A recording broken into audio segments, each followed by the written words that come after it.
Ang dapat sanay karaniwang rescue mission ay mabilis na naging isang bangungot na tuluyang nagpabago sa buhay ni Soyul. Si Soyul, isang drunk rescue hunter na nagtatrabaho sa Bureau of Hunters, ay eksperto sa paghahanap ng mga natrap na hunter sa loob ng mapapanganib na dungeon. Sa isang misyon, pumasok siya at ang kanyang team sa isang dungeon sa pag-aakalang isa itong karaniwang extraction, pero naging mapanganib ito nang harangan ng mga ghoul ang kanilang daanan palabas. Gamit ang kanyang search ability, nakahanap si Soyul ng ibang daan na nagdala lang sa kanila sa mas mapanganib na lugar na puno ng nakamamatay na mga halimaw. Habang natatalo ang team, napagtanto ni Soyul na isang necromancer ang kumokontrol sa lahat mula sa likod. Sa kanyang desperasyon, isinakripisyo niya ang kanyang sarili sa pamamagitan ng pagtulak sa kanyang mga kasamahan palabas ng magic circle, at kinulong ang sarili para matiyak na makaliligtas sila. Nang maiwang mag-isa, hinarap niya ang dungeon boss na nagtangkang gawin siyang isang ghoul. Sa bingit ng kamatayan, ginamit ni Seol ang natitira niyang lakas para humanap ng daan palabas at nadiskubre niya ang isang mahiwagang monumento na nag-aalok ng hidden class na tinatawag na Architect of Labyrinth. Dahil wala na siyang mawawala, tinanggap niya ito at napunta siya sa isang tutorial labyrinth kung saan napagtanto niyang dumaan siya sa isang pambihirang reawakening at kailangan niya ngayong mabuhay para makuha ang bago niyang kapangyarihan. Sinimulang linisin ni Sioyo ang labyrinth at hindi nagtagal ay nag-level up siya hanggang sa ipaalam sa kanya ng system na may 4 na ghoul na lang na natitira at 30 minuto lang para tapusin ang gawain. Dahil dito, naisip niya na kailangan niyang bilisan. Maayos ang takbo ng tutorial at madali siyang nakakuha ng armas mula sa isa sa mga napatay na halimaw. Pagkatapos nito, ginamit niya ang kanyang mapping skills para hanapin at ubusin ang karamihan sa mga halimaw. Napakadali lang talaga nito at sigurado si Soyul na matatapos niya ito sa itinakdang oras. Ngunit nagbago ang lahat nang magsimula siyang habulin ng isang higanteng halimaw, pero kumpiyansa pa rin siyang kaya niya itong patumbahin dahil hindi tulad ng maliliit, nag-iisa lang ito. Dahil mas matagal at mas mahirap itong talunin, nagdesisyon si Soyul na ubusin muna ang maliliit na halimaw bago gamitin ang natitirang oras para harapin ang higanteng halimaw. Bago pa man niya ipagpatuloy ang paghahanap, nilapitan siya ng isa sa maliliit na halimaw kaya naging mas madali ito para sa kanya. Pero nang tatapusin na sana ito ni Soyul, biglang sumulpot ang higanteng halimaw kasama ang 3 natitirang maliliit na ghoul. Nagulat dito si Soyul dahil hindi man lang niya naramdamang gumagalaw sila bilang isang grupo. Dahil ito sa hindi niya maayos na pagtingin sa mapa dahil sa limitadong oras, kaya siya nauwi sa ganitong matinding gulo. Habang pinapakalma niya ang sarili para planuhin ang susunod na estratehiya, napagtanto ni Soyul na 2 ghoul lang ang kaya niyang kalabanin ng sabay. Kaya pinatumba niya ang isa at nagpa siyang magplano, pero ang paunahing problema ay napapaligiran siya, kaya ang pinakamagandang paraan ay ang lumusot sa gitna nila. Ngunit matapos kalkulahin ang bawat posibleng galaw na parang piraso sa chess, mabilis niyang napagtanto na na-checkmate na siya. Nagsimulang mag-alinlangan ang determinasyon ni Soyul habang ang pagliit ng tingin sa sarili bilang isang hamak na drunk hunter ay nagsisimulang gumulo sa isip niya. Pero nang sumugod sa kanya ang mga halimaw, tumanggi si Soyul na sumuko kahit gaano pa siya dehado. Pinaalalahanan niya ang sarili na isa lamang itong tutorial na idinisenyo para sa kanyang ikabubuti. Kaya sumigaw siya sa system na umayos bilang isang tagapaglingkod at tulungan siyang makahanap ng paraan palabas dahil hindi niya tinanggap ang gawain ito para lang maging pagkain ng mga ghoul. Saktong-sakto, na-activate ang Sixth Sense skill ni Soyul. At habang naghahanda siyang harapin ang mga halimaw, nakatanggap siya ng abiso mula sa system tungkol sa isang bagong opsyon. Sinabihan si Soyul na pwede siyang magpaikot ng mga block sa pamamagitan ng paglink ng Sixth Sense skill sa map function. Pagkalink ng skill sa mapa, ilang beses siyang inabisa ng system na gamitin ang spin block skill sa pamamagitan ng mapa. Pinaikot ni Soyul ang block sa mapa at napagtanto niyang pwede na niyang paikutin ang mga pader sa dungeon para baguhin ang posisyon ng mga ito. Bago pa man siya makalmot ng mga halimaw, pinindot niya ang spin function at kinulong sila sa kabilang bahagi ng block kaya nalito ang mga ghoul. Dahil isang halimaw na lang ang natira, lubos na natuwa si Soyul sa epekto ng bago niyang function.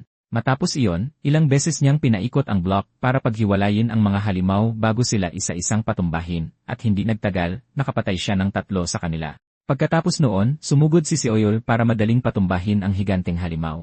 Ngunit bumalik siya sa realidad ng higit pa sa inaasahan niya nang sunggaban siya ng halimaw na parang isang panini. Gayunpaman, tumanggi si Soyul na tanggapin ang ganitong pagkatalo. Kaya parang isang makapangyarihang boss, nakawala siya at sa isang tira lang ay tinalo niya ang higanteng ghoul.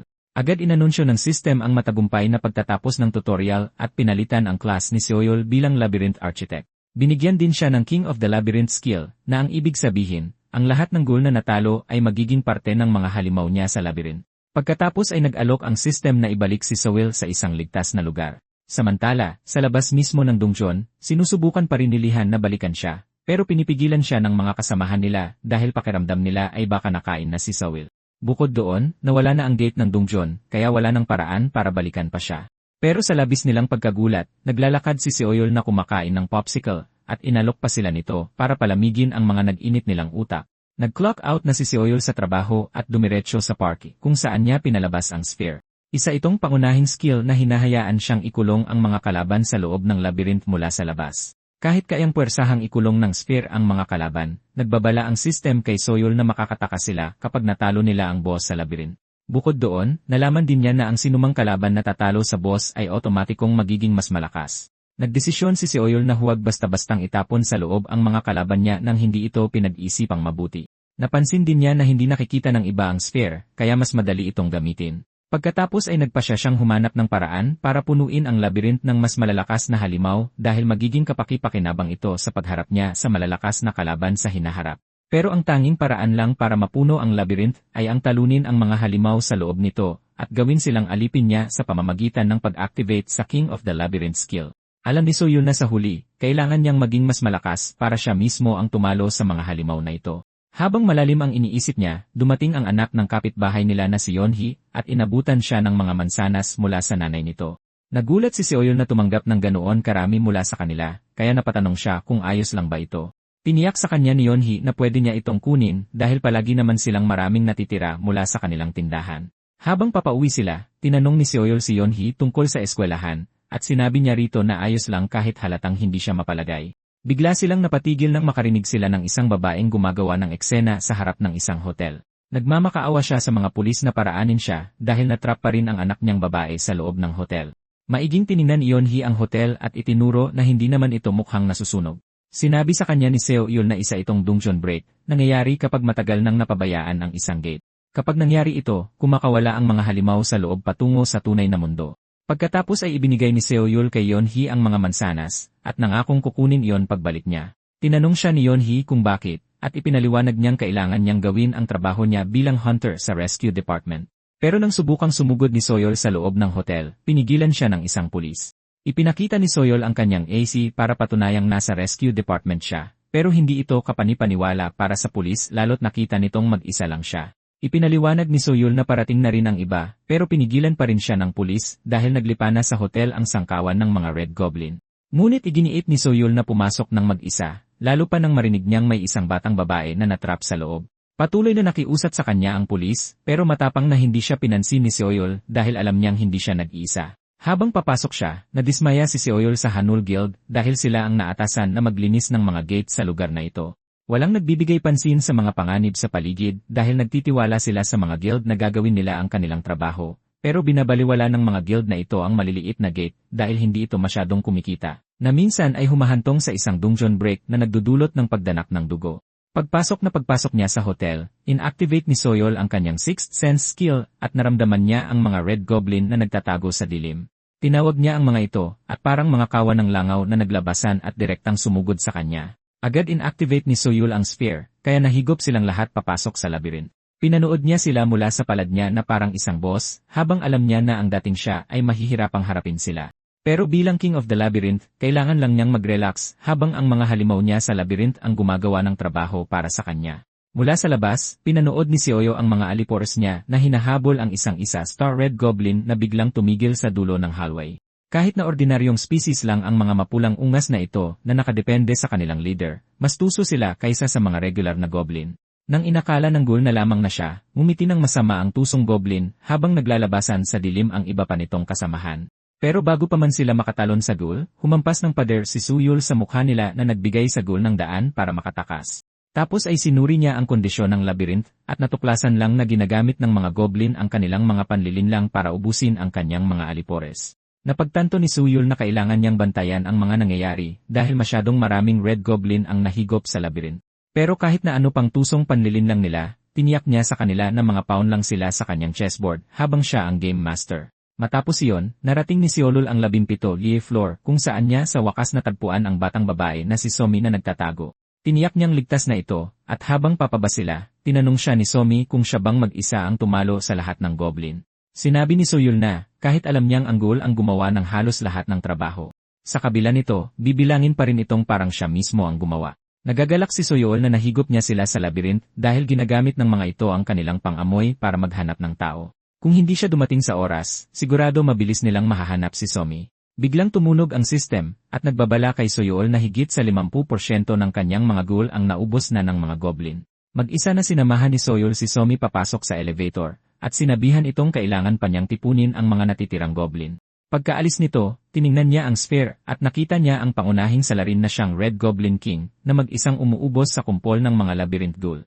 Nag-isip si Soyeol kung ipapadala ba ito sa labyrinth boss, pero agad nagbago ang isip niya. Nangangamba siya na baka talunin ng Goblin King ang boss at masyado na itong maging malakas para harapin, kaya nagdesisyon siyang pumasok sa labyrinth at siya mismo ang humarap dito. Pagkapasok niya pa lang, nagulat na si Soyeol nang makita ang napakaraming bangkay ng ghoul na nakakalat sa paligid. Pagkatapos ay pinaikot niya ang ilang block sa mapa para pigilan ang Goblin King sa patuloy na pagwasak, at pagkatapos nito, iniliko niya ito patungo sa kanya. Paglabas pa lang ng Goblin King, mabagsik nitong inatake si Soyeol at isinumpang tatapusin niya ito. Pero mabilis na naiwasan ni Soyeol ang mga pag-atake nang hindi man lang pinapawisan. Habang iniiwasan ang mga atake, ramdam ni Soyeol ang pinagbago sa katawan niya at ang antas ng kanyang stats mula noong siya ay nariyawaken. Ang isa sa mga pangunahing dahilan kung bakit siya pumasok sa labyrinth ay para subukan ang kanyang mga bagong skill at baka ipaubayan na lang sa mga ghoul ang iba pa. Ngunit nang makita kung gaano bumuti ang kanyang mga kasanayan, kumpiyansa si Soyeol na kaya na niyang ayusin ang mga bagay ng mag-isa. Habang patuloy siyang inaatake ng Goblin King, itinusok ni Soul ang kanyang sandata sa pulso ng Goblin, ngunit nakawala ito at hinampas si Soul. Gayunpaman, napanatili ni Soul ang kanyang balanse, at pinasalamatan pa ang Goblin sa pagpapatalsik sa kanya patalikod dahil nasugatan na niya ang kamay nito. Sinimulan siyang asarin ni Soul dahil hindi na nito magagamit pang muli ang kanyang kamay. Bukod dito, nagpasalamat siya sa Goblin kanina dahil may bago siyang alas na gustong subukan. Para itulak ang Goblin sa gitna kung saan niya gusto, patuloy na inasar ng walang habas ni Shul ang Goblin sa pagiging mahina at pabigat. Sa kasamaang palad, masyadong mahina ang mga pang-insulto para matinag ang Goblin, kaya ginalingan pa ni Seolul at sa wakas ay gumana rin ito. Nagalit ang Goblin King nang tanungin siya ni Seolul kung naduduwag siya. Sa labis na galit, agad siyang sumugod kay Seolul, sumumpang papatayin siya, ngunit nanatiling kalmado si Shul na nasasabik subukan ang kanyang pinagkagastusan. Bago pa man makalapit sa kanya ang Goblin King, pinagana ni Shul ang isang repulsion device na nagpatigas sa Goblin King sa kinatatayuan nito. Nang may mapagmataas na ngiti, nagpaalam si Shul at pinagana ang isang spiked ceiling trap na agad na dumurog sa Goblin. Kahit na gumastos siya ng 20 ginto, na humigit kumulang 2 milyon isa, para i-install ang bitag, lubos na nasiyahan si Seoyol sa kanyang investment. Sa totoo lang, napakaganda ng epekto nito kaya nakonsensya siya para sa sinumang mahuhuli rito. Kasunod nito, ipinaalam ng sistema na nag-level up siya muli, at ang grupo ng Goblin na natalo gamit ang King of Labyrinth skill ay naisama na rin sa labyrinth. Pagkatapos, lumabas si Soyeol sa hotel kung saan pinagalitan siya ni Lihan dahil pumasok siya ng mag-isa. Tinanong siya ni Lihan kung siya ba ang umubos sa mga Goblin ng mag-isa, ngunit nagkunwaring nagka-amnesia si Soyeol na nagsabing nauntog daw ang kanyang ulo. Gayunpaman, hindi naniwala sa kanya si Lihan dahil inabisuhan na siya ng pulisya na naglaho ang mga Goblin matapos pumasok si Soyeol sa hotel. Ngunit walang balak na umamin si Soyeol, kaya pabiro niyang sinabihan si Lihan na ilibre siya ng karne kapalit ng katotohanan. Biglang sumingit si Seong-un, ang manager ng Hanoi Guild, at nakipag-usap sa kanila. Pumayag si Lihan, at una munang taos-pusong nagpasalamat si Seong-un dahil tinulungan nilang ayusin ng guild ang Dongcheon Break. Ngunit nandiri sina Seoyul at Lihan nang palalabasin pa nitong tumulong ang guild sa paglilinis. Pagkatapos ay nakiusap si Seong-un sa kanila na huwag makipag-usap sa mga reporter tungkol sa insidente dahil ayaw ng kanilang guild na malaman ito ng publiko.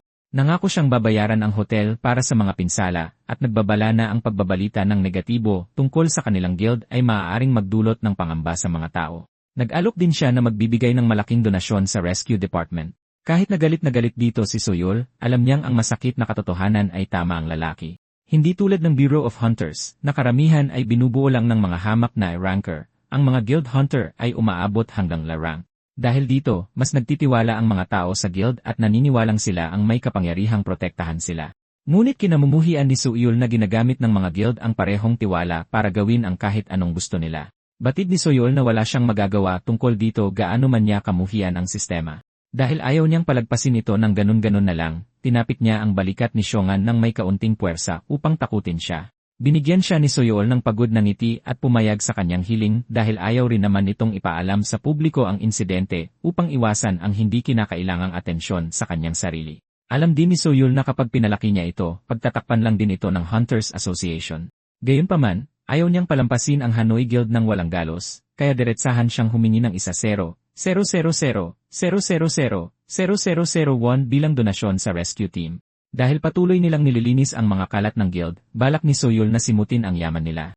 Diniinan niya ang balikat ni Seongun at tinanong kung kaya niyang tapatan ang alok. Nagulat si Seongun nang marinig ito, ngunit hindi na siya nakapagsalita dahil sobrang tinakot na siya ni Seol hanggang sa muntik na siyang matay. Matapos ayusin ang Dongjeon break, nabigyan si Seol ng 2 araw na bakasyon, kaya pumunta siya sa parke para magpahinga. Ipinagmamalaki niya na nagawa niyang solusyonan ang problema nang walang namamatay at nakapangikil pa ng malaking pera mula sa Hanel Guild. Ang tanging masama lang ay tinititigan siya ng kanyang mga katrabaho nang may milyon-milyong tanong sa kanilang mga mukha dahil tinalo niya mag-isa ang isang grupo ng mga Red Goblin. Ngunit ayaw sabihin ni Shul ang kahit ano upang iwasan ang labis na atensyon.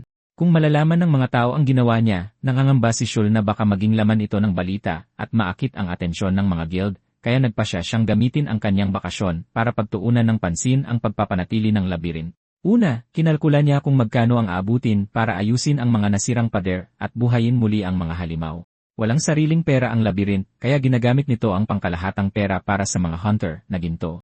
Matapos ang pagkakalkula, napagtanto ni Soyul na nagkakahalaga ito ng 53 ginto na napakamahal. Sa pera sa totoong mundo, ang 53 ginto ay katumbas ng 5,300,000 won na 2 beses ng buwanang sahod ni Seoyul. Sa kabila ng nakakalulang halaga, nagdesisyon pa rin siyang gawin ito dahil mayroon na siyang humigit kumulang 80 ginto sa kanyang pitaka. Bago pa matapos ni Soyul ang proseso, tinawagan siya ni Jung Hae, isang miyembro ng monitoring department, kaya siya nainis. Pabalang niya itong sinabihang bilisan na dahil nakabakasyon dapat siya, ngunit sumagot si Jung Hae pabalik at tinumbok na ang kanyang ideya ng bakasyon ay malamang pagtambay lang sa parke. Pagkatapos ay sinabihan niya siyang gamitin ang kanyang mga seeker skill para tulungan siyang maghanap ng tao. Ngunit biglang tumahimik ang kabilang linya, kaya napagtanto ni Jung-hee na binabaan siya ng telepono ni Seoyul. Labis na nagulat si Jung-hee at hindi makapaniwala sa kapal ng mukha nito. Samantala, matapos ibaba ang tawag, agad itong kinalimutan ni Seoyul at bumalik sa pag-iisip tungkol sa kanyang labirin. Nagpasya siyang magtipid ng ginto imbes na buhayin ang lahat ng halimaw sa labirin dahil maaari naman siyang pumagitna at ayusin ang mga bagay-bagay paminsan-minsan. Habang patuloy siyang nag-iisip kung aling plano ang mas gagana, tumunog muli ang kanyang telepono na ikinainis niya lalo. Sinagot ni Seoyul ang tawag at sinigawan si Jung Hae na siya na ang maghanap sa tao dahil trabaho ito ng monitoring department, ngunit nagmakaawa ito sa kanya na iligtas ang isang dalagang nangangailangan at nag-alok pa na ilibre siya ng baka. Walang interes si Seoyul na magpaka-Prince Charming, ngunit bahagya siyang natukso sa alok na karne ng baka. Para mapasagot siya, siniguro ni Jeongyi na papayag ito kapag narinig na niya ang pangalan ng taong gusto niyang ipahanap. Tinanong siya ni Seoyul kung sino ito, at isiniwalat ni Jung Hae na ito ay si Taeson, na agad pumukaw sa kanyang interes. Dahil sa kalibre ni Taeson, nais siyang makilala minsan ni Seoyul, kaya nasasabik siyang pumayag sa hiling ni Jung Hae. Hindi nagtagal, dumating siya sa isang lugar para pagmasdan ang mga matatandang lalaki na naglalaro ng Korean chess. Kahit na hindi pa niya nakikilala si Taeson ng personal, nagawa pa ring sundan ni Seoyul ang kanyang malakas at madilim na pulang aura hanggang doon. Ang aura na ito ay taglay lamang ng mga makapangyarihang awakener, kaya madali silang mapansin kahit sa malayo. Masusing pinagmasdan ni Seoyul ang lalaki, na nagtataka kung siya nga ba talaga ang maalamat na si Taeson dahil mukha lang siyang isang ordinaryong payat na matanda. Kasunod noon, napansin ng kalaro ni Taeson na nakatitig si Seoyul at tinanong kung marunong ba itong maglaro ng Korean chess. Sinabi ni Seoyul na marunong siyang maglaro ng kaunti, kaya hiningian siya ng payo ng lalaki para sa kanyang susunod na tira. Nagsimulang magbigay ng payo si Seoyul sa matanda, ngunit bago pa siya matapos, gumana ang kanyang sixth sense at nagbabala ng panganib. Habang babatuhin siya ni Taeson ng piyesa ng chess, mabilis na nakaiwas si Seoyul kaya tumama ito sa puno sa likod niya. Nagmadali ang ibang mga matatanda para kumuha ng ilang litrato pang post habang pinagalitan naman ni Taeson si Seoyul sa pagiging pakialamero. Ngunit pinatunayan lamang ng pag-atake kay Seoyul na ang lalaking iyon nga ang maalamat na si Taeson na pinapahanap sa kanya. Si Taeson ay isa sa 5 rank hunter sa Korea at kilala siya sa paggawa sa kahit na anong bagay sa kanyang kamay bilang isang nakamamatay na sandata.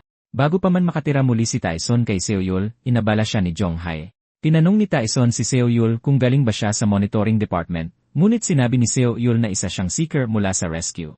Bahagyang pinuri ni Taeson ang kanyang mga kakayahan, ngunit tinawag siyang mayabang, at pabirong tinanggap ni Seoyul ang papuri, sabay buhat pa sa kanyang sariling bangko. Sinabi ni Jong Hae kay Tyson na hinahanap niya ito dahil nagtipon-tipon ang mga trainee ng monitoring department para sa kanyang lecture. Pumayag si Tyson na bumalik kasama niya at tinanong ni Jong Hae si Seo-yul kung paano niya nagawang mahanap ang isang taong hindi man lang mahagilap ng buong monitoring department.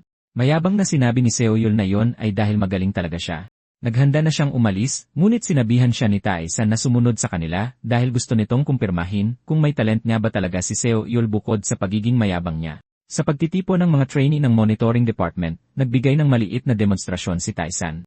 Sinabi niya sa kanila na bawat awakener ay may kani-kanyang sukdulang kapasidad, na ibig sabihin ay hinding-hindi makakawala sa pagiging C-rank ang isang C-rank hunter. Gayunpaman, ipinaalam niya na ang sistema ay maaaring baguhin ng bahagya base sa determinasyon ng isang tao. Dahil hindi kayang sukatin ng numero ang martial arts, sinabi ni Tyson sa kanila na pwede silang maging mas malakas base sa kanilang kasanayan sa armas. Habang pinapainit ni Tyson ang madla sa kanyang nakakaganyak na talumpati, lutang na lutang si Seo dahil ang gusto lang naman niya ay bumalik sa pag-aaral ng kanyang labirin. Biglang sumigaw si Tyson sa isang lalaking nagngangalang si Woo na nakatayo sa tabi ni Seo-yul at tinanong kung gaano na siya katagal sumasailalim sa kanyang pagsasanay. Sumagot si Woo na 4 na buwan na siyang nagsasanay sa ilalim ni Tyson. Lumalabas na si Woo ay isa sa ilang E-rank hunter sa monitoring department. Pinuri siya ni Tyson sa kanyang husay at tinanong kung ano sa tingin niya ang kinakailangan upang humawak ng espada. Determinadong sumagot si Woo na matinding lakas at malalim na pangunawa sa mga kakayahan ng isang tao ang kinakailangan. Tumigil saglit si Tyson bago ibato ang tanong kay Seolul. Imbes na pag-isipan muna ito, kaswal na sinabi ni Seolul na ang determinasyong hawakan ang sandata ang siyang kinakailangan. Isang mapanlait na bulungan ang sumiklab sa madla dahil sa kanyang walang katuturang sagot at mas ginusto ng lahat ang tugon ni Woo. Ipinunto rin nila na hindi naman isang trainee ng kanilang departamento si Woo. Ipinunto naman ni Tyson na masyadong kaswal ang sagot ni Woo at tinanong ito kung sigurado ba ito sa naging sagot nito. Sinabi ni Soyul na nakakasiguro siya at namangha dahil naging matala si Tyson upang basahin ang kanyang iniisip. Sinita ni Tyson si Soyul sa kanyang pagiging walang pakialam, ngunit inihayag pa rin na tama ang kanyang sagot. Gayunpaman, hindi natuwa si Woo na marinig ito at mas lalo namang naguluhan si Soyul, ngunit nagpasalamat pa rin siya kay Tyson. Galit na kinuwestiyon ni Woo ang desisyon ni Tyson at tumangging tanggapin ito dahil hindi naman isang trainee na tulad niya si Seo-yul. Litong-lito si Seo-yul sa malabatang pagwawala ni Woo habang sinabihan naman ni Tyson si Woo na sinumang may sapat na kakayahan ay maaaring tumayo sa entablado. Pagkatapos ay inanunsyo niyang bibigyan niya si Seo-yul ng patas na pagkakataon tulad ni Woo para pumasa sa kanyang pagsubok at ang kailangan lang nilang gawin ay patunayan ang kanilang mga sagot. Tinanggap ni Woo ang hamon, ngunit agad na tinanggihan ni Seo-yul ang alok. Gayunpaman, hiniling ni Tyson na pag-isipan niya itong muli, at sinabing kukunin niyang disipulo ang sinumang papasa sa pagsubok. Ang ideya ng pagiging disipulo ng isang rank powerhouse ay agad pumukaw sa interes ni Soyul. Bukod sa pagkatuto kung paano maging mas malakas, pagkakataon din ito para umangat sa mas mataas na posisyon. Nang makitang nakuha niya na ang loob ni Soyul, tinanong ni Tyson kung natutukso ba ito sa kanyang alok. Nag-alinlangan muna sandali si Soyul bago niya buong pusong tinanggap ang alok ni Tyson. Pagkatapos, pumunta sila sa lugar ng pagsubok, at sinabi sa kanila ni Tyson na gagamitin nila ang kakayahang ipapasa niya sa kanila para basagin ang isang Etherstone. Nangako siyang gagawin niyang disipulo ang sinumang makakabasag ng pinakamalaking bahagi ng bato. Napakahirap na gawain ito dahil ang Etherstone ay isang pambihirang bato na matatagpuan lang sa templo. Dahil puno ito ng mahika, tanging mga malalakas na awakener lang ang makakabasag nito. Napaisip tuloy si Seoyul kung ano ang ibig sabihin ni Tyson sa pagpasa ng kakayahan, habang si Woo, na determinadong manalo, ay pinapasigla ang mga manonood para suportahan siya. Naghiyawan ang mga tao para kay Woo, habang buo na ang loob ni Seoyul na kunin ang pagkakataong ito anuman ang mangyari. Naghanda na si Tyson na ipasa ang kakayahan, pero binalaan niya sila na otomatiko silang matatanggal kapag wala silang naramdaman. Habang ipinapasa niya ang kakayahan kina Seoyul at Woo, isang nakakatakot na pulang aura ang tumama sa kanila. Agad na natukoy ng system ni Seoyul ang aura, pero bago pa niya ito maintindihan, halos sipsipin na ng aura ni Tyson ang hininga niya. Gayunpaman, determinado siyang magtiis hanggang dulo para makuha ang kakayahan. Nang mawawalan na siya ng malay, biglang nakaramdam ng kalmado si Seoyul nang makita niya ang kakayahang ipinasa sa kanya ni Tyson. Isang sibat ang lumitaw sa harapan niya, at inabisuhan siya ng system na nakuha niya ang Serene Mind Skill. Ipinagbigay alam din ito sa kanya na na-master na niya ang Dragon King Spearmanship. Nang mapansin ni Tyson ang mga reaksyon ni Woo at Seoyul, pinuri niya sila dahil mayroon silang tamang kakayahan para makuha ang pamana. Kadalasan, walang nararamdaman ang ibang tao, habang ang iba naman ay hinihimatay bago pa makuha ang kakayahan. Pagkatapos, tinanong niya ang mga bata kung sino ang gustong mauna, at agad na nagpresenta si Siwoo. Determinado si Siwoo na pabilibin ang lahat para hindi na maisipan ni Seoyul na hamunin pa siya. Habang naghahanda siyang hatawin ang bato, patago niyang minura si Seoyul at inakusahang ginamit ang pera para makapasok. Hindi niya maintindihan kung paano kinaya ng isang walang kwentang drunk ang pamana ng kakayahan ni Tae-san. Determinado siyang ipakita ang kanyang galing, kaya ibinuhos ni Siwoo ang lahat ng lakas niya para hatawin ang Etherstone gamit ang kanyang espada at natapyas ang malaking bahagi nito. Namangha ang mga manonood sa lakas ni Siwoo at pakiramdam nila ay nasasayang lang ang talento niya sa monitoring department. Napansin ni Tae-san na na-master na ni Siwoo ang Dragon King's swordsmanship. Matapos ang kanyang pagpapakitang gilas, minaliit ni Siwoo si Seoyul at sinabihan itong alamin ang kanyang lugar bilang isang junior. Pero gumanti si Seoyul at pinuna ang inferiority complex nito at ang laging pagpapapansin para patunayan ang sarili. Bago pa lumala ang sagutan nila, pinatigil sila ni Tae-san at sinabihan si Seoyul na siya na ang susunod. Pumunta si Seoyul sa harap at inisip na sinagot lang niya si Siwoo dahil sa kayabangan nito. Kahit alam niyang hindi niya kaya si Siwoo pagdating sa purong lakas, hindi ito ininda ni Seoyul dahil naniniwala siyang hindi ito nasusukat sa lakas kundi sa tatag ng loob. Isa itong pagsubok para patunayan na tama ang kanyang sagot, at kinumpirma na ito ni Tae-san kanina. Kahit nakaswal lang ang naging sagot niya, sigurado si Seoul dito kaya huminto siya para isipin kung bakit iyon ang tamang sagot. Nang maalala niya ang rescue hunter na nagligtas sa kanya noon, nahanap din sa wakas ni Seoul ang kanyang sagot, at iyon ay ang maging katulad nito. Tulad ng hunter na iyon, naging isang rescue hunter si Seoyul para iparamdam sa mga tao ang pag-asang naramdaman niya noong iniligtas siya. Para magawa ito, alam niyang kailangan niyang maging mas malakas kaysa sa kasalukuyan. Kaya bitbit ang kaisipang iyon, ibinuhos ni Seoyul ang lahat sa kanyang sibat at pinagana ang Dragon Fire Heart Piercer skill. Nagpakawala siya ng isang malaking apoy na tuluyang sumira sa Etherstone, na ikinagulat ng lahat at maging ni Siwoo. Habang pabalik si Seoyul sa pwesto niya, mayabang siyang humingi ng tawad kay Siwoo at ipinamukha na inagaw lang ng isang junior ang pwesto niya. Pinuri ni Tae-san si Seoyul dahil nailabas niya ang tunay na lakas ng kanyang sandata na magagawa lang ng taong nakakakilala sa kanyang sarili. Ay dineklara ni Tae-san na magiging disipulo niya si Seoyul at masayang nagpasalamat si Seoyul habang naghihiyawan ang mga tao. Sa kabilang banda, na-corner si Yeonhee ng isang grupo ng mga bully na pinangungunahan ng leader nilang si Jintae. Inasar ng isang blonding bully si Yeonhee at sinabing humantong siya sa ganyan dahil isa siyang pakialamera na tumulong sa isang kaibigan. Lumalabas na sinampal ni Yeonhee si Jintae dahil sa pambubuli sa kaibigan niya na lalo lang nagpagalit dito. Mas lumala pa ang mga bagay dahil nagdesisyon ang kaibigan niya na tapusin ang sariling buhay para makatakas sa mga bully. Tapos ay inasar ni Jintae si Yeonhee tungkol sa insidente at ipinaalala na nasa ospital ang kaibigan niya at nag-agaw buhay. Galit na galit si Yeonhee at tiningnan siya ng masama pero lalo lang itong kinatuwa ni Jintae. Agad niya itong sinampal pero bago pa siya makapagpatuloy, inabala siya ng isang drunk hunter. Sinabihan ni Jintae ang mga kaibigan niya na aalis na sila at binalaan silang siguraduhin hindi makakatakas si Yeonhee. Inutusan din niya ang hunter na sumunod sa kanila dahil tinawag niya ito para dalhin sila sa isang bakanteng lugar kung saan maaari nilang paglaruan si Yeonhee hanggat gusto nila. Samantala, habang hinahatid ni Song Hae si Seoyul pabalik sa trabaho, pinuri niya ito dahil naging disipulo siya ng isang rank hunter. Lumalabas na pinapili siya ni Tae-san ng sandata at sibat ang napili niya. Nagduda si Song Hae sa pinili niya pero sinabi ni Seoyul na perpekto iyon. Dahil para sa kanya ay isa lang itong ordinaryong sibat, pero natukoy na ng system niya na isa itong Spear of Evolution na tinatawag na Loga. Maaaring mag-evolve ang sibat sa iba't ibang anyo na babagay sa kagustuhan ng gumagamit nito. Pagkarating nila, nagreklamo si Junghee dahil lagpas na sa oras ng labas niya sa trabaho. Inasar siya ni Seoyul sa pagiging pagod nito kahit wala naman itong ginawa maghapon sa monitoring department. Ikinagalit ito ni Junghee at susugurin sana siya, pero itinulak lang siya patalikod ni Seoyul gamit ang isang kamay habang may napansing gulo sa unahan. Pilit na kinukumbinsi ng isang mukhang pagod na babae ang security guard na payagan siyang makita si Seoyul, pero pinipigilan siya nitong makapasok. Sinabihan siyang tawagan ito pero sinabi ng babae na nagawa na niya. Pero hindi sumagot si Seoyul. Sakto naman na sumingit si Seoyul sa pagtatalo nila at tinanong kung ano ang problema. Hinawakan ng babae ang damit niya, at nanginginig ang boses na sinabing kinaladkad si Yeonhee papunta sa yellow belt, sabay bisto na siya ang ina ni Yeonhee. Agad na nainis si Seoyul dito at tinanong siya kung sino ang may gawa niyon. Sa loob ng yellow belt, tinanong si Jintae ng isa sa mga tauhan niya kung ayos lang ba na nandito sila sa ganoong kapanganib na lugar. Tiniyak ni Jintae na ligtas sila dahil may dala rin silang rank hunter para sa proteksyon. Mayabang niyang sinabi na gusto niyang makita kung sino ang mananalo kapag kinalaban ni Yeonhee ang isang halimaw. Nang makita kung gaano katakot si Yeonhee, mas lalo pa siyang inasar ni Jintae, at sinabing mas mahihina ang mga halimaw sa Yellow Belt.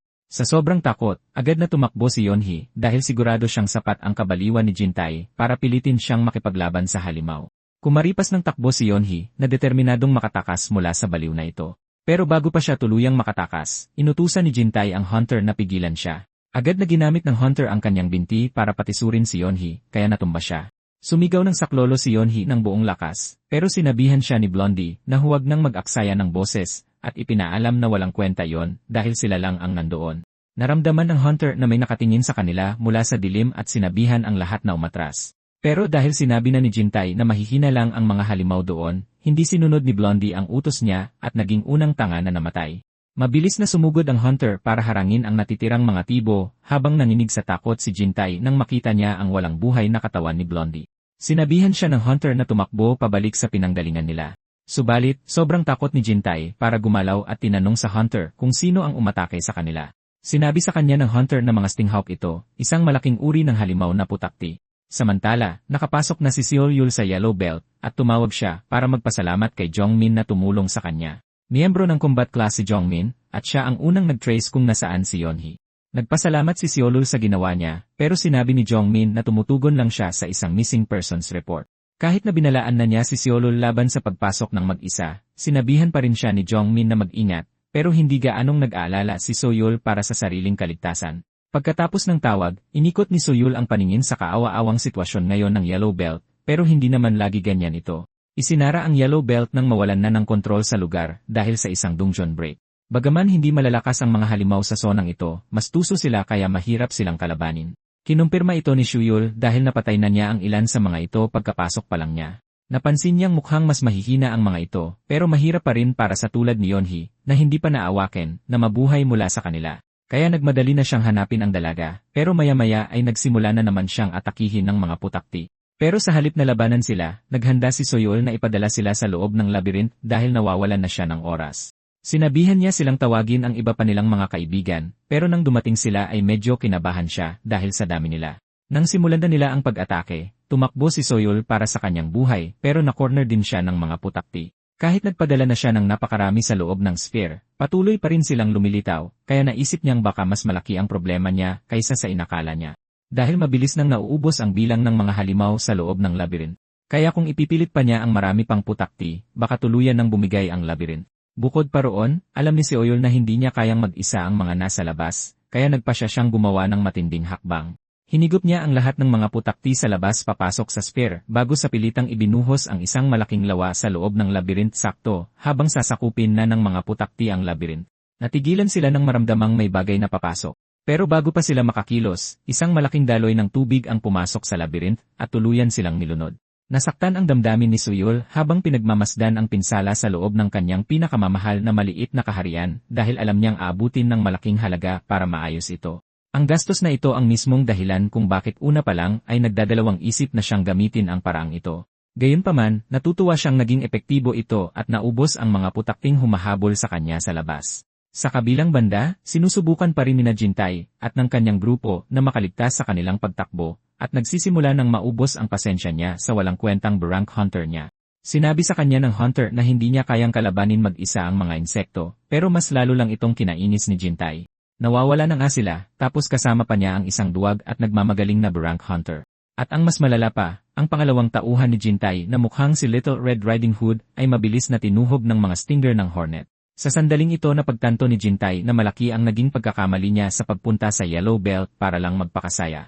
Habang pinapalibutan sila ng mga hornet, inasikaso ng hunter ang mga nasa likod habang dada ng dada si Jintae at sinabing unahin din ang nasa harapan. Habang sumusugod ang isa sa mga hornet, si Jintae, tulad ng isang tanga at makasariling salot, ay hinablot si Yeonhee para gawing panangga. Mabuti na lang may bumatok sa hornet bago pa man nito masaktan si Yeonhee na nagpaiwan sa kanilang naguguluhan. Sa halip na magpasalamat, sumigaw pa si Jintae sa dilim at nagtanong kung sino yon. Dahil naiirita sa tono niya, lumabas si Seoul at nagpakilala bilang isang bureau hunter. Galit niyang tinanong si Jintae kung siya ang kumaladkad kay Yeonhee papasok sa Yellow Belt. Naging emosyonal na si Yeonhee nang mapagtanto niyang iniligtas siya ni Seoul at patakbo siyang yumakap dito. Tinanong niya kung ayos lang ba ito, sabay seryosong sinabi na ngayon lang niya itong nakitang umiyak. Mabilis na sumingit si Jintai sa muling pagkikita nila at nag-alok na bayaran si Soyul ng kahit magkano kapalit ng pagturo ng daan palabas ng Yellow Belt. Sinabihan Yeonhee si Soyul na huwag pansinin ang basura, pero binaliwala siya ni Soyul at biglang dumilim ang mukha nito. Pagkatapos ay humingi siya ng tawad sa kanya, pero bago pa makapagtanong si Yeonhee kung bakit, pinatulog siya ni Soyul. Marahang inilapag ni Soyul si Yeonhee sa lupa at nangakong uwi pagkatapos linisin ang mga basura. Gulat na gulat, tinanong siya ni Jintai kung anong ginagawa niya, at sinabi ni Soyul na may gagawin siyang ayaw niyang makita ni Yeonhee. Pagkatapos ay ibinaon niya ang kanyang sibat sa lupa para i-stretch ang kamao sa mga mangyayari. Pero si Jintai, na masyadong tanga para malaman na nasa panganib siya, ay patuloy sa pagngangawa.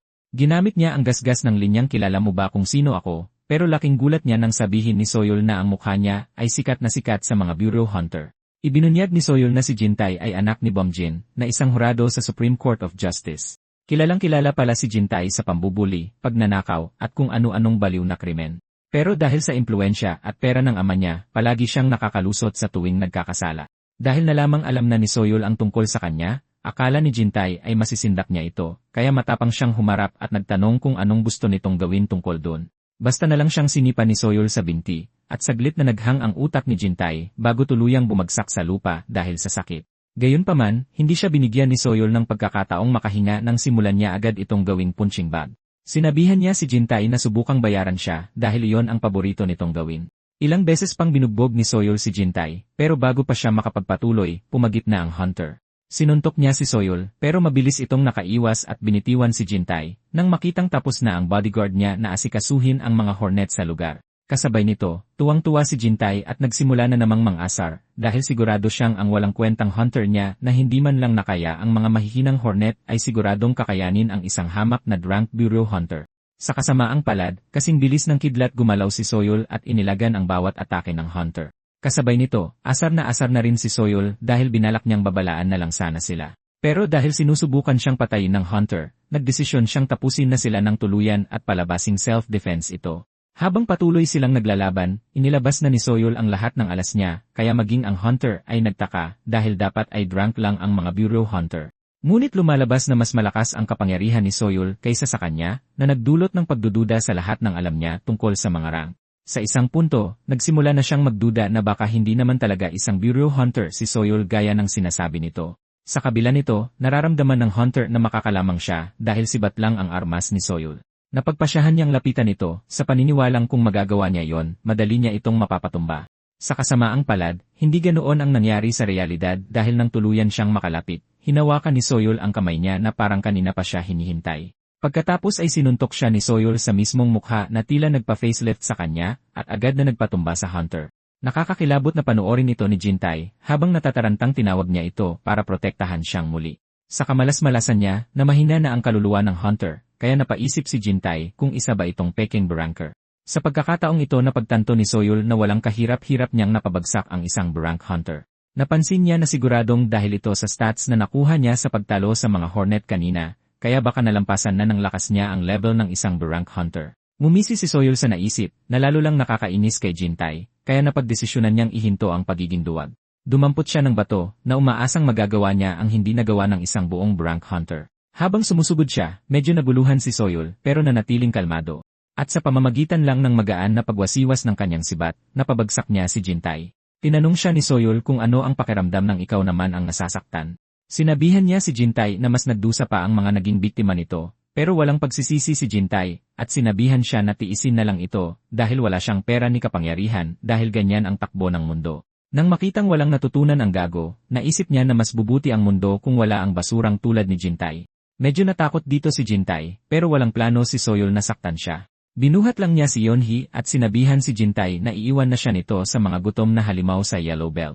Bago pa man malaman ni Jintai kung anong nangyayari, isang kumpol ng nakakatakot na mga mata ang lumitaw sa dilim, at maya-maya'y isang grupo ng mga halimaw na lobo ang lumabas. Natatarantang sumigaw si Jintai na lumayo sila, umaasang bibigyan siya ng universo ng kapangyarihang makontrol ang mga hayop. Pero hindi nangyari yon at sinunggaban siya ng mga lobo, habang tahimik na umalis si Soyul bitbit si Yeonhee sa kanyang mga bisig. Matapos makaalis sa Yellow Belt, muling nakapiling ni Yeonhee ang pamilya niya na may kasamang iyakan. Ipinaalam ni Jongmin kay Soyul na ang mga opisyal na tumulong kay Jintai na makapasok sa Yellow Belt ay inaresto at sinibak sa pwesto sa Athlete Department. Iniisip din niya na baka maging medyo magulo sa lungsod ng ilang sandali. At gaya ng hinulaan niya, nagdulot ng matinding galit sa publiko ang insidente habang pinaparusahan ang mga opisyal. Pati ang ama ni Jintay ay inulan ng batikos at napilitang mag-resign sa pwesto niya sa Supreme Court of Justice para tuluyang ayusin ang issue. Pagkatapos ng insidente, nakatanggap si Soyul ng quest mula sa system para tugisin ang Queen Hornet sa Yellow Belt sa loob ng 30 araw. Sa matagumpay na pagtatapos ng misyon, nalaman niya na bibigyan siya ng Stinger Dagger, 100 gold, at Royal Jelly ng Queen Scepter. Pero kung mabigo siya sa quest, mawawalan siya ng 50% ng lakas laban sa mga halimaw na insekto. Naalala ni Soyul na nakita niya ng saglit ang Queen Hornet palabas ng Yellow Belt. Kahit na alam niyang hindi ito madaling kalaban dahil protektado ito ng kanyang kawal, nananabik pa rin si Soyul sa quest. Napagtanto niya na siguradong makapangyarihan ang Reyna dahil muntik nang masira ng mga tauhan nito ang kanyang labirin. Pagkatapos ay sinabi ni Soyul kay Lihan na aalis na siya ng maaga dahil may pupuntahan pa siya. Pero nang tanungin ni Lihan kung tapos na niya ang lahat ng papeles niya, natigilan sandali si Soyul bago mabilis na naglaho. Dahil mayroon pa siyang 1 buwan bago mapaso ang quest para sa Queen Hornet, napagtanto ni Soyul na kailangan niyang maghanda dahil ang nasirang pugad ay mabilis na magpapalawak muli ng teritoryo nito. Maya-maya nakarating si Soyul sa isang templo kung saan sinabi ni Taesan na huli siya at inutusang pumasok dahil balak niyang simulan agad ang pagsasanay ni Soyul. Pagkapasok at pagkatapos magpalit sa dojo uniform, tuluyan nang naproseso ni Soyul ang katotohanang disipulo siya ni Taesan. Pero sinabihan siya ng matanda na huwag itong palakihin dahil may 2 pang disipulo na nasa taas niya. Bukod pa rito, ang bigat ng training na gagawin niya ay siguradong sasakal sa kanya. Dinala ni Taesan si Soyul sa training room kung saan nakilala niya ang isa sa mga senior na disipulo ni Taesan, si Jonsu. Nasa kwarto ang jawbon ng isang bakal na halimaw, na isang kakaibang variant na hindi matatagpuan kahit saan sa mundo. Habang may mga peklat ng labanan sa kanyang likod, inamin ni Taesan na ang halimaw na iyon ang unang muntik na magpadala sa kanya sa kabilang buhay. Lumapit si Taesan sa jawbon at sinabihan si Soyul na ito ang magiging una niyang gawain. Hinawakan ni Taesan ang mga handle na nakalagay sa jawbones, at hinatak niya itong magkahiwalay gamit ang matinding lakas. Pagkatapos ipakita kung ano ang kailangang gawin, binitawan niya ang jawbon at inaming matigas pa rin ang ulo nito tulad ng dati. Pumalakpak si Jonsu para sa kanyang master, at pinuri ito dahil laging nakakamangha ang mga ginagawa nito. Habang namamangha naman si Soyul sa mga kalamnan ng matanda at kung gaano kabatbat ng maskulo ito. Pagkatapos ay inutusan ni Taesan si Soyul na subukan ang ginawa niya at pumayag naman ito. Naglakad siya palapit sa jawbon, iniisip na mas mataas na siya sa isang rank hunter ngayon at baka hindi niya ito maiwangwang tulad ni Taesan pero plano niyang pagalawin ito. Pero hindi man lang mapabuka ni Soyul ang jawbon at mas nagulat si Taesan na hindi ito gumalaw. Hindi makapaniwala si Soyul habang patuloy na nahihirapan sa jawbon at sinabihan siya ni Taesan na palalakasin ng training na ito ang katawan niya, kaya dapat ituloy lang niya ito hanggang sa magtagumpay siya. Bago umalis, sinabihan ni Taesan si Soyul na walang susunod na stage hanggat hindi niya napapabuka ang panga. Sa loob-loob niya, hindi rin bilib si Jonsu at inisip niyang isa lang nepo baby si Soyul. Kinaumagahan, papunta sa training hall, napagtanto ni Jonsu na mas pinaghirapan niya ng husto sa nakalipas na 2 taon kaysa kaninuman para patunayan na karapat-dapat siyang maging direktang disipulo. Pero sa huli, si Soyul pa rin ang nakakuha ng pwesto niya. Hindi masaya si Jonsu na hindi isang rank na katulad niya ang nakuha, kundi isang kung sinong tao mula sa bureau.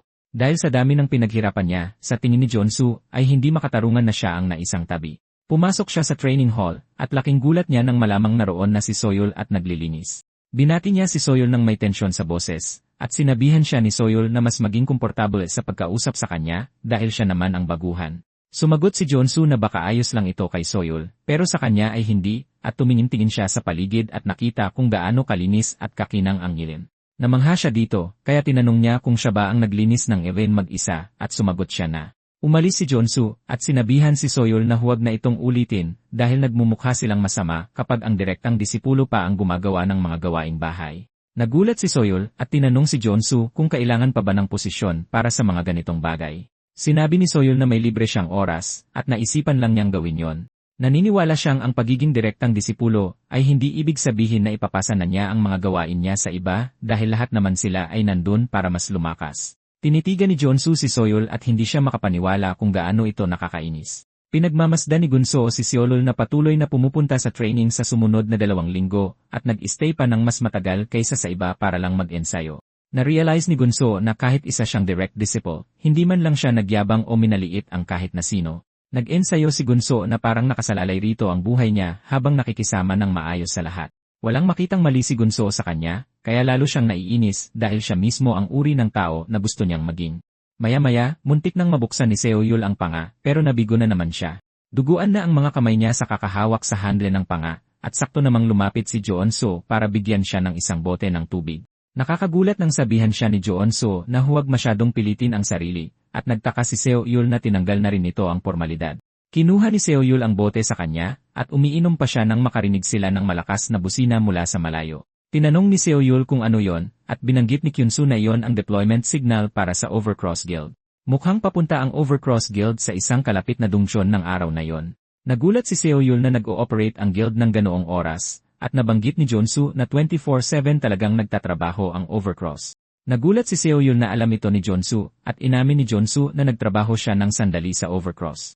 Kinabukasan ng umaga, lumabas ang Overcross Guild mula sa dungjon matapos ang isang matagumpay na misyon na hulihin ang isang Steel Blood Orsi. Tinanong ng isang hunter ang mga kasamahan niya kung legal ba talaga na nakawin nila ang mga monster ng ganito, at sumagot siya na sa totoo lang, hindi ito pinapayagan.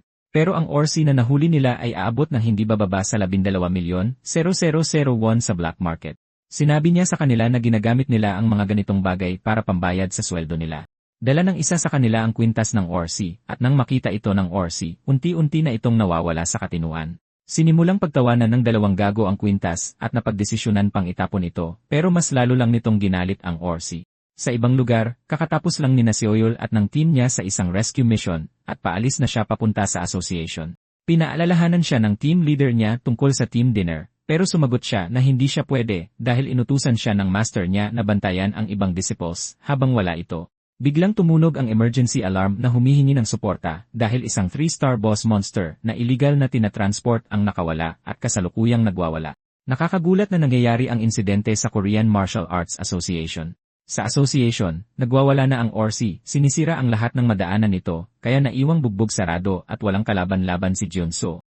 Napag-isipan ni Joon-soo ang lahat ng nangyari hanggang ngayon at ang katotohanan na palagi niyang itinuturing ang sarili na isang henyo. Naniwala rin siya na tama lang na abusuhin nila ang mga sub-guild dahil karapatan iyon ng malalakas. Pero sa araw na inabandon na siya at iniwang mamatay ng sarili niyang mga tauhan, na-realize niyang sobrang mali siya. Na-realize niyang isa lang siyang pwedeng palitang parte ng makina. Na-realize rin ni Joon-soo na napakalupit at bulok ng mundong ito. Gayunpaman, naniniwala siyang may mga mabubuting tao pa rin sa mundo dahil may nagligtas sa kanya at sinusubukan niyang pantayan ang standard ng taong iyon para gawing mas maayos ang mundo. Tumayo ulit si Gonsu sa halip na sumuko sa harap ng Orsi at sumigaw siya rito, sinasabing ang lahat ng pinagdaanan niya ang nagtulak sa kanya na mabuhay ng 2 taon sa impyernong iyon. Tinutok ni Gonsu ang kanyang bali na espada sa Orsi kahit nahihirapan na siyang gumalaw. Gayunpaman, naisip niya na kailangan niyang magtagal hanggat nakafocus sa kanya ang Orsi para makatakas ang ibang disciples. Sakto naman, sinuntok siya ng Orsi at sobrang pagod na si Gonsu para umiwas. Nai-imagine na niya nalilipad ang ulo niya nang dumating si Seoyul para salagin ang suntok at pinuri si Joon-soo, sinabing sapat na ang ginawa niya. Sinabihan ni Seoyul si Gonsu na ipaubaya na sa kanya ang lahat, at inactivate niya ang labyrinth, hinihila ang Ors papasok doon. Pagkarating nila sa labyrinth, hindi na nag-aksaya ng oras ang Orsi at hinabol niya si Seoyul. Hindi inasahan ni Seoyul na ganoon ka-agresibo at kahalimaw ang Orsi. Hindi siya makapaniwala na kakatapos lang makipaglaban ng Orsi sa Overcross Guild, at ganoon pa rin kalakas ang enerhiya nito. Hinabol ng Orsi si Seoyul sa mga pasilyo ng labyrinth na para bang kinuha ang girlfriend nito habang winawasak ang mga pader sa paligid niya. Sa wakas, huminto si Seoyul, at inamin niyang hindi niya kayang labanan ang Orsi ng mag-isa, kaya kailangan niya ng tulong. Agad na pinakawalan ni Seoyul ang mga Red Goblin para palibutan ang Orsi. Sumugod sila para pabagsakin ito habang naghahanap si Seoyul ng butas. Pero sobrang lakas ng Orsi kaya pinupunit niya ang mga goblin na parang papel. Pinapanood ni Seoyul habang pinipilas ng dambuhalang Orsi ang mga minion niya. Naiinis si Seoyul sa laki ng pinsalang ginagawa ng Orsi sa mga pader ng labyrinth niya samantalang pinaghirapan niya itong ayusin. Na-realize niyang hindi sapat ang mga goblin para makagawa ng butas na gusto niya. At kahit ayaw niyang gamitin ang high monster niya dahil sa panganib, na-realize niyang wala na siyang choice sa puntong ito. Pagkatapos ay ipinatawag ni Seoyul ang labyrinth boss na si Kaori na nakipagbakbakan ng matindi sa Orsi. Nahirapan si Kaori laban sa Orsi, pero nagbigay ito ng oras kay Seoyul para sumugod papunta sa ulo ng Orsi. Itinarak niya ang sibat niya sa ulo ng Orsi, pero hindi ito sapat para mapatay ang Orsi dahil may lakas pa rin ito para durugin si Kaori. Dahil natalo si Kaori, sinabi ng system kay Seoul na hindi available ngayon ang respawning. Umatras si Seoul na galit dahil pinatay ng Orsi ang kanyang labyrinth boss. Sa inis, inactivate niya ang Hall of Steel Trap. Pinaulanan nito ng mga palaso ang Orsi at ginamit din ni Seoyul ang pagkakataon para hiwain ang binti ng Orsi gamit ang kanyang sibat. Bumagsak sa lupa ang Orsi at inactivate ni Seoyul ang Spike Ceiling Trap na agad dumurog sa Orsi. Pinipit nito ang Orsi at pinuri ni Seoyul ang sariling talino dahil nilagay niya lahat ng patibong sa lugar na iyon kung sakaling magwala ang Orsi. Pagkatapos, nakatanggap siya ng babala na bumagsak na sa 72% ang tibay ng labyrinth at automatiko itong mawawala kapag umabot na sa 60%. Bukod dito, lahat ng monster ay mawawala at napahawak si Seoyul sa ulo niya sa sobrang inis dahil malaking kawalan sa kanya ang pagkamatay ng boss. Gayunpaman, alam niyang mamatay sana siya kung hindi dahil sa labyrinth. Biglang yumanig ang lupa, kaya napaisip siya kung anong nangyari. Bago pa niya mamalayan, binasag ng Orsi ang sahig at umangat, at mas mukha itong mapanganib kaysa dati. Sinabi sa kanya ng system na nagsisimula na ang Orsi sa huli nitong paglaban, at inamin ni Seoyul na malakas ang Orsi. Dahil hindi na masyadong tatagal ang labyrinth, nagdesisyon si Seoyul na bumalik sa labas dahil naniniwala siyang baka naka-evacuate na ang NASA Association. Plano niyang tapusin ang Orsi kapag may malawak na siyang espasyo para kalabanin ito. Samantala, naglalakad-lakad si Gunso at nagtataka kung saan naglaho si Seoyul. Biglang bumukas ang gate sa mismong tabi niya, at bago pa niya maintindihan ang nangyayari, nakita niya sina Seoyul at ang Orsi na naglalaban. Habang nakikipagpalitan ng suntok sa Orsi, may napansin si Seoyul na kakaiba. Na-realize niyang nakakasabay siya sa Orsi, kaya napaisip siya kung dahil ba ito sa pagod na ang Orsi. Pero inalis niya ang ideyang ito nang ma-realize niyang mas mabigat ang mga atake niya kaysa dati. Kahit na mas mabigat ang mga atake ng Orsi kaysa dati, kaya niya itong saluhin dahil iba na ang pakiramdam ng katawan niya kaysa noong una, na nangangahulugang hindi na sayang ang 2 linggong pag-ensayo. Sa totoo lang, pakiramdam niya'y pinupunit siya, pero patuloy na dumadaloy ang kapangyarihan sa katawan niya, at nararamdaman niya ang pagtibay ng kanyang mga buto. Sumugod si Seoyul sa Orsi habang itinitusok ang kanyang sibat na may ngiti sa labi dahil sa wakas ay na-enjoy na niya ang laban. Hindi pa siya natatapos mag-isip ng hawakan ng Orsi ang kanyang sibat, at nang hindi siya makagalaw, inihagis siya nito sa isang pader sa malayo. Napaubo ng dugo si Seoyul habang sinusubukang makabawi. Na-realize niyang kinuha ng Orsi ang sandata niya dahil naniniwala itong hindi niya kayang tusukin ang tumigas nitong dugo kung wala siyang armas. Pinuri ni Seoyul ang Ors dahil baka mukha itong bobo pero matalino pala ito. Pagkatapos, lumingon si Seoyul at nakitang nasa likuran niya ang panga, kaya may pumasok na ideya sa isip niya. Kasabay nito, sumugod si Gunso sa Orsi, sinasabi kay Seoyul na bibigyan niya ito ng oras, kaya dapat niyang gamitin ang pagkakataon para kumuha ng sandata. Hindi pa natatapos ni Kunsu ang sasabihin niya nang islam siya ng Orsi sa lupa. Pagkatapos ay sumugod si Seoyul sa Orsi, sinasabi kay Jonsu na nakahanap na siya ng sandata. Dahil nakatutok ang Orsi kay Jonsu ngayon, na-realize ni Seoyul na may pagkakataon siya. Kinuha ni Seoyul ang panga at alam niyang kailangan niya ibuhos ang natitirang lakas niya rito. Umagos ang matinding enerhiya sa katawan ni Seoyul habang kinokontrol niya ang panga. Binuksan niya ito at binitawan ang lever sa ulo ni Seoyul. Kinagat ng panga ang ulo ng Orsi at madali itong napugutan. Bumagsak ang katawan ng Orsi sa lupa, at ipinaalam ng system kay Seoul na nakakuha siya ng isang unique grade item, ang Demonic Dagger. Nagpasalamat si Seoul sa Orsi dahil sa kanya, sa wakas ay nasolusyonan niya ang tanging bagay na pumipigil sa kanya na pumunta sa susunod na stage ng training niya. Pagkatalo sa Orsi, naglakad si Seoyul papunta kay Jonsu para gisingin ito dahil nawawalan na ito ng malay.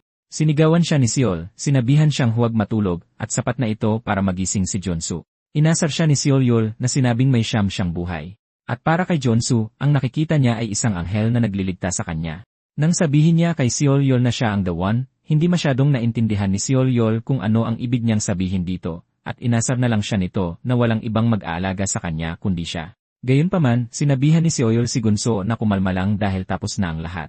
Kinabukasan sa Bureau Headquarters, dinagsa ng mga reporter at news agency ang buong building. Hindi nagtagal pagkatapos nito, dumating ang direktor ng Overcross na si Yon Juan, at napunta agad sa kanya ang lahat ng atensyon. Hiningan siya ng statement ng mga reporter tungkol sa nangyari, habang ang iba ay tinanong siya kung inaamin niya na nangyari ang buong insidente habang may illegal monster transport. Nagdesisyon din sa wakas si Yon Juan na magbigay ng statement, at sinabi niya sa lahat na gusto niyang humingi ng tawad sa mga biktima. Sinabi niya rin sa kanila na ang Steel Blood Ors ay isang monster na may napakalaking research value, at dinala lang nila ito dahil gusto nila itong i-donate sa Bureau kahit pa mapanganib ito. Sinabi naman ni Jun Juan sa mga reporter na wala na siyang iba pang komento habang tinitiyak sa kanila na buong-buo siyang makikipagtulungan sa investigasyon ng monitoring department. Maya-maya lang, napansin ng isa sa mga reporter si Seoyul sa likod at tinawag niya ang atensyon ng lahat papunta rito. Nagmamadali silang lumapit sa kanya at iginiit na magbigay siya ng komento tungkol sa insidente. Tinanong nila kung paano natalo ng isang drunk hunter na tulad niya ang isang ORC, pero bago pa siya makapagsalita, hinila na siya ng kanyang team leader dahil kailangan pa raw nilang magtrabaho. Bigla na lang nagkomento ang isa sa mga reporter tungkol sa kakulangan ng sapat na tugon ng bureau sa nangyari. Dagdag pa niya, nandyan ang bureau para magbantay at makipag-ugnayan sa malalaking guild para maiwasan ang mga ganitong insidente. Dahil hindi nila nagawa ang dapat nilang trabaho, sinabi ng lalaki na may pananagutan din ang bureau. Nainis si Soyul nang marinig ito, pero sinabihan siya ng boss niya na huwag na lang pansinin ang lalaki dahil isa lang siyang YouTuber na binayaran ng malalaking guild para mag-post ng mga basurang balita. Gusto ng boss ni Soyul na palampasin na lang niya ang lalaki, pero dahil gumagamit na sila ng maruming taktika, napagpasyahan ni Soyul na gumawa ng hakbang. Nilapitan niya ang reporter at tinanong kung naka-live broadcast ba siya ngayon, at sumagot naman ang lalaki nang sabay tanong kung bakit. Sumagot si Soyul na gusto niyang marinig ng lahat ang sasabihin niya ng live, at sumigaw siya ng malakas. Tinatanong ito kung masarap ba sa pakiramdam ang mabayaran para magtrabaho sa malalaking guild. Tinuro niya si Yuan Juan at sinabi sa lahat na ang bureau ang palaging naglilinis ng mga kalat na iniiwan nila. Natahimik ang lahat dahil dito, at kahit si Yuan Juan ay hindi nakapagsalita. Sa huli, hinila na lang palayo si Soyul ng boss niya bago pa siya gumawa ng panibagong gulo. Tinanong ni Yuan Juan ang assistant niya kung si Soyul ba ang parehong lalaki na bumasto sa kanya noon, at kinumpirma naman ito ng assistant niya.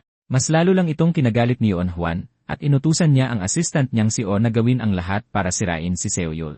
Kinabukasan, ipinatawag si Lihan sa isang meeting kung saan ipinaalam sa kanya na nag-viral na ang YouTube video kahapon. Sinabi ni Lihan sa mga opisyal na sa tingin niya ay hindi dapat parusahan si Soyul dahil may iba namang articles na pinupuri siya.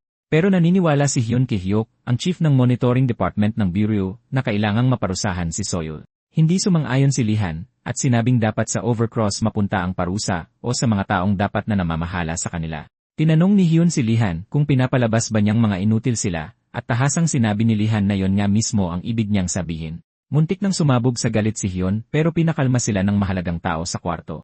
Tinanong ng lalaki si Lihan kung totoo bang 100% ang rescue rate ni Soyul at sumagot ng si Lihan. Kung ganun, sinabi ng lalaki na isang talento si Soyul na hindi nila pwedeng pakawalan dahil kahit pa umaasa sila sa tulong ng malalaking guild, kailangan pa rin nilang panatilihin ang dignidad ng bureau. Tinanong ni Hyun ang lalaking mukhang may otoridad kung may plano ba siya, at sumagot ito na dahil nagdesisyon ang mga guild na magpatawa, tama lang din na makisakay sila. Kalmadong humigop ng tsaa ang lalaki habang sinasabi ito, at lumalabas na ang lalaking ito ay si Park Kwang-soo, ang direktor ng bureau. Kinalaunan, nakatanggap si Soyul ng imbitasyon mula sa direktor, kaya pumunta siya sa opisina ng lalaki para makipagkita. Pagkapasok niya, pinaupo siya ni Kwang-soo dahil may kailangan daw silang pag-usapan.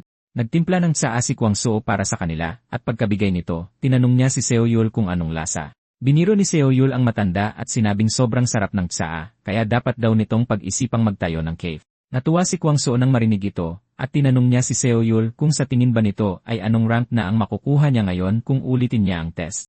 Sumagot si Soyul na hindi siya sigurado, pero kumpiyansa siyang hindi na yon tulad ng rank niya ngayon. Sumang-ayon si Kwang-soo sa kanya, na sinabing may mga nagawa na siya kamakailan na hindi kailanman magagawa ng isang rank. Pero ipinaalam din ni Kwang-soo sa kanya na mahirap din ang sitwasyon sa panig nila dahil may mga taong naghuhukay ng baho laban sa kanya. Sa loob-loob niya, nag-aalala na si Soyul dahil hindi niya alam kung saan papunta ang usapang ito ng direktor. Iniisip niya kung sinusubukan ba nitong ipaamin ang mga sikreto niya kapalit ng pagtulong sa kanya. Sa totoo lang, isang veterano sa politika si Kwang-soo, kaya naman nagtagal siya sa kasalukuyang posisyon niya. Bago pa man pumunta sa opisina, sinabihan na ni Lihan si Soyul na maging tapat lang sa pagsasalita sa harap ni Kwang-soo at huwag subukang maglaro dahil baka mapahamak lang siya. Alam ni Soyul na palagi niyang sinusunod ang payo ni Lihan hanggang sa sandaling iyon, pero naisip niyang hindi magandang ideya na banggitin ang labyrinth. Sakto naman, sinabihan siya ni Kwang-soo na mag-relax lang dahil hindi naman daw niya tatanungin kung paano siya naging malakas pa. Sinabi ni Kwang-soo kay Soyul na ang pinakamahalaga sa ngayon ay kailangan ng bureau ang kapangyarihan niya, at nang walang paligoy-ligoy, sinabi niya kay Soyul na ipapadala niya ito sa probinsya.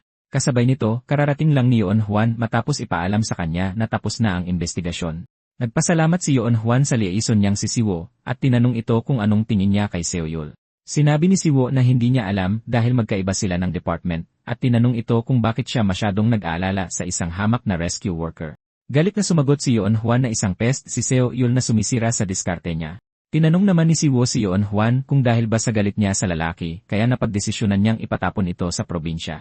Binalaan ni Yeon Hwan si Siwo na mag-ingat sa pananalita sabay sabing gusto lang daw niyang makapag-isip-isip si Seo-yul. Kasalukuyan silang nag-uusap nang biglang lumitaw si Seo-yul sa likod nila at nagtanong kung close ba sila o ano. Sinubukan ni Yeon Hwan na maging cool at sinabi kay Seo-yul na parang pinagtatagpo talaga sila ng tadhana. Sinabi ni Yeon Hwan kay Seo-yul na nabalitaan niyang ipapadala si Seo-yul sa probinsya. Kinamot ni Seo-yul ang tenga niya at hinipan ito habang kaswal na sinasabi kay Yeon Hwan na kahit hindi pa lumalabas ang opisyal na notice, alam na niya yon. Biniro siya ni Seo-yul at tinanong kung in-stalk ba siya nito, pero sinabihan niya si Yeon Hwan na huwag siyang alalahanin dahil 6-month dispatch lang naman yon. Inasar ni Yeon Hwan si Seo-yul at sinabing masyado siyang positibo dahil sa pagkakaalam niya, ang mga nasa department head level pataas lang ang dinadispatch ng bureau, kaya mukhang hindi ito isang simpleng dispatch. Nagpapatuloy sa pang-aasar si Yeon Hwan nang sumingit si Seo-yul na sinasabing kahit nga ang espiya nitong si Siwo ay hindi pa alam ang totoong mahalagang balita. Inamin ni Seo-yul na maghihintay pa sana siya bago ipaalam sa lahat, pero napagdesisyonan niyang sabihin na sa kanila. Ibinunyag niya na simula sa araw na yon, na-promote na siya mula 8th grade pa 6th grade, na nangangahulugang isa na siyang senior officer ngayon, salamat sa double promotion. Gulat na gulat sina Siwo at Yeon Hwan nang marinig ito. At mabilis na inasar ni Seo-yul si Yeon Hwan, sinasabing mukhang hindi naman ito masaya sa promotion niya. Napilitang lunukin ni Yeon Hwan ang katotohanan, at sinabing masaya siya para rito, pero nagtataka lang siya kung nagbibigay ba ang bureau ng promotion, kahit hindi naman qualified ang isa. Sumagot si Seo-yul na ibig sabihin lang nito ay seryoso ang bureau na panatilihin ang mga talento, at sigurado siyang asar ito, dahil hindi nasunod ang gusto niya. Nainis si Yeon Hwan at pinakawalan ang aura niya para takutin si Seo-yul, pero sinagot din ni Seo-yul ang banta niya. Napilitang umawat si Siwo at sinabihan si Yeon Hwan na kailangan na nitong umalis. Humingi ng tawad si Yeon Hwan, sinabing nawala lang siya sa sarili at paalis na rin. Bago pa siya makaalis, sinabihan siya ni Seo-yul na may payo siya sa kanya. Sinabi ni Seo-yul kay Yeon Hwan na isang malaking pagkakamali ang subukang sirain siya sa pamamagitan ng pagpapalit ng lokasyon, dahil kahit saan man siya ipadala, hindi pa rin magbabago ang trabaho niya bilang rescue hunter. Sinabi ito ni Seo-yul ng buong kumpiyansa habang naglalakad palayo, at tuluyan nang nawala ng kontrol si Yeon Hwan at napasuntok ng malakas sa pader. Lumalabas na noong meeting nila ni Kwang Soo, sinabi nito kay Seo-yul na hindi siya dapat mag-alala sa pagka-dispatch. Sinabi niya rito na sa tingin ng iba, isa itong demotion o pagpapatapon, pero wala itong iba kundi isang 6 na buwang dispatch lang. Gayunpaman, kailangang magpakita ng resulta si Seo-yul habang nandoon siya, dahil yun lang ang tanging paraan para hindi siya magalaw ng mga tagalabas. Sa gitna ng usapan, napansin ni Kwang Soo na nakatulala si Seo-yul, kaya ibinalik niya ang atensyon nito. Humingi ng tawad si Seo-yul bago nagpasalamat sa direktor sa pag-aalala sa kanya. Ngunit, ipinaalam niya na may isa siyang hiling, at sinabing dahil pupunta na rin lang siya sa probinsya, gusto niyang ipadala siya ng direktor sa isang lugar kung saan kailangan talaga ang tulong niya. Namangha si Kwang Soo nang marinig ito dahil hindi niya inaasahan yon sa ganitong sitwasyon. Wala nang ibang magawa si Kwang Soo kundi ang amining kakaiba nga ang lalaking ito. Kinalaunan, nabalitaan ng iba pang mga kasamahan ni Seo-yul na isa na siyang senior officer, at lubos silang nagulat dito. Tinanong nila si Lihan kung alam ba niya ito, at sumagot itong alam niya dahil siya nga ang department head nila. Tinanong nila si Lihan kung paano na sila gagawa ng mga rescue nang wala si Seo-yul, at sumagot si Lihan na gagawin lang nila ang trabaho nila gaya ng dati. Dahil may isang linggo pa si Seo-yul bago umalis, iminungkahi ni Lihan na tawagan siya kung makakapunta ba siya sa team dinner na magaganap mamayang gabi. Sinubukan ng lalaking may yellow na buhok ang swerte niya at kinontak si Seo-yul. Nakakagulat namang sinagot niya ang tawag pero sinabi ni Seo-yul na may ginagawa siya sa oras na yon. Tinanong siya nito kung ano yon at sumagot si Seo-yul na nililinis niya ang isang pugad ng wasp. Lumalabas na tuluyan nang pumasok si Seo-yul sa Dongjeon para tapusin ang misyong ibinigay sa kanya na may natitira na lang na 72 hours sa orasan.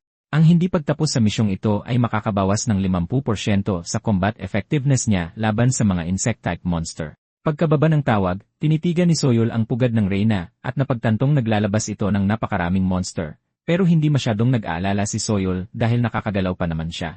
Gumawa ng hakbang si Seo-yul, mabilis na sumugod palayo na ang target ay patayin ng Reyna. Bigla na lang naputol ang daan niya ng mga insect monster na kilala bilang mga sweep fits, kaya napilitan si Seo-yul na labanan ang mga ito. Napagtanto niyang lumikha ang Reyna ng napakaraming monster na nag-aabang sa kanya. Pinapaputok ng mga sweep fit na ito ang mga tibo nila na parang mga bala, pero dahil nangangailangan ng maraming enerhiya para makagawa nito, kadalasan ay hindi ito ang unang opsyon ng Reyna. Napaisip si Seo-yul kung talagang inihanda na ba ito ng Reyna sa simula pa lang. Gayunpaman, sa tingin niya ay wala siyang oras na dapat sayangin dahil bandang huli ay mapapaligiran rin siya. Pero, bago pa mangyari yon, binuksan ni Soyol ang labyrinth, hinigop ang mga insect monster para makaharap niya ang mga ito gamit ang mga patibong sa labyrinth. Ngayong bukas na ang labyrinth, naniniwala siyang madali na niyang mararating ang pugad, pero biglang nagbago ng galaw ang mga insect monster. Nalito si Soyol nang makita ito at nagtaka kung umiiwas ba sila para hindi mahigop sa loob ng sphere. Sadyang lumilipad sila ng mababa na nagpapahiwatig na baka iniiwasan nila ang paghigop ng sphere. Sa lahat ng pinapakita ng mga monster ngayon, naintindihan ni Soyol na pinagmamasdan pala siya ng Queen Monster at pinag-aralan ang mga galaw niya. Imbes na mainis, natuwa pa nga si Soyol na ginagamit ng Reyna ang maliit nitong utak para lang patayin siya. Kahit pa ganun, may sarili ring plano si Soyol. Dahil hindi siya makakapag-respawn ng labyrinth monster sa ngayon, wala siyang magagawa kundi pumasok sa labyrinth. Plano niyang higupin ang pinakamaraming monster na kaya niya bago tumakas ng napakabilis. Nang makalapit na siya mismo sa Reyna, inasar niya ito, sinabihan na lumabas at huwag nang magtago. Bigla niyang napansin na nagwawala ang mga pheromone ng Reyna, na ibig sabihin ay may ginagawa itong dapat niyang malaman. Nagtaka siya kung sinusubukan ba nitong tawagin ang iba pang puwersa niya, at para makasigurado, inactivate niya ang sixth sense niya. Mabuti na lang, na-activate niya ito sa tamang oras para maiwasan ang isang atake na para talaga sa kanya. Lumalabas na tinatawag ng Reyna ang isang malakas na sundalong ginawa niya dati, na itinuturing na ultimate weapon ng Reyna, at ang insect monster na ito ay kilala bilang Winglash. Pinilit ng Winglash si Soyol na tumalikod at tumakbo palayo. Naisip ni Soyol kung gaano kadesperado ang Reyna na pigilan siya dahil gumawa pa ito ng isang malakas na halimaw para lang sa kanya. Tumakbo si Soyol patungo sa sphere para makulong niya ang Winglash na mag-iwang walang depensa sa Reyna. Gaya ng gusto niya, hinuli ng sphere ang Winglash at hindi na ito makagalaw. Habang hinihila ng sphere ang Winglash papasok sa labirinto, sinugod ni Soyol ang walang laban na Reyna. Bigla niyang napansin na susugurin na naman siya ng Winglash. Nakaharap siya ng mabilis para sanggain ang atake ng halimaw.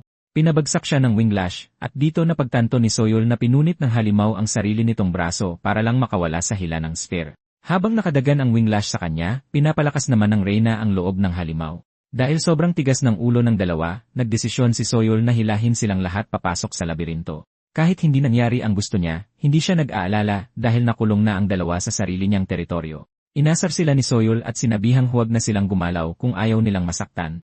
Magsisimula na sana siyang magpaliwanag kung bakit hindi sila dapat gumalaw nang maisip niyang mga halimaw pala ang kausap niya at nagmumukha lang siyang baliw. Binuksan ni Soyol ang kanyang inventaryo para i-activate ang bitag na Steel Rain. Nagpakawala ito ng napakaraming pana mula sa harapan, pero nasangga itong lahat ng Winglash gamit ang kanyang mga pakpak. Bilib dito si Soyol dahil sa wakas na intindihan na niya kung bakit Winglash ang pangalan ng halimaw. Pero hindi paligtas ang Winglash dahil hindi lang sa isang direksyon nang gagaling ang mga pana. Bago pa man malaman ng halimaw ang nangyayari, tinuhog na siya mula sa likuran ng sangkatutak na pana. Ipinaalala ni Soyol sa Reyna na sinabi na niya ritong mauwi lang sa wala ang lahat ng paghihirap niya pagtapak nila sa teritoryo niya dahil puno ang lugar ng mga bitag para sa mga halimaw na tulad niya. Ngayong wala na ang huling barahan ng Reyna, silang dalawa na lang ang natitira. Naghanda si Soyol na atakehin ang Reyna, pero alam niyang sapat ang tigas ng baluti nito para sanggain ang sibat niya, kaya hindi na siya mag-aaksaya ng oras na tusukin ito. Nag-iba ng direksyon si Soyol para humanap ng mahinang bahagi kung saan niya madudurog ang Reyna. Pero nasangga pa rin ng Reyna ang atake niya mula rito at naitulak siya patalikod. Nagulat si Soyol na ginagawa ng Reyna ang lahat para hindi siya basta-bastang matalo. Kahit may 3 araw pa siya para sa quest, gusto pa rin niyang tapusin ang lahat ng oras na yon.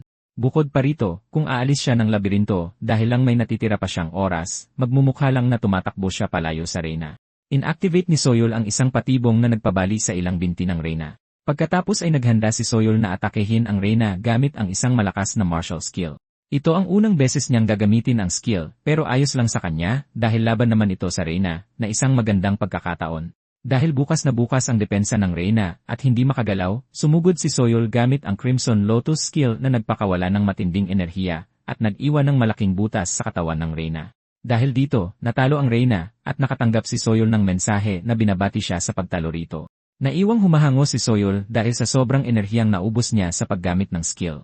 Nagtamo siya ng paso sa kamay at nang titigan niya ito, naisip niya kung gaano siya kahina hanggang sa sandaling iyon, pero naniniwala siyang hindi na siya muling atras. Inabisuhan siya ng sistema na ipinadala na sa inventaryo niya ang pabuya mula sa quest. Nagdesisyon si Soyol na tingnan ang mga pabuya, at napansin niyang nakatanggap siya ng Poison Stinger, na isang bihirang item.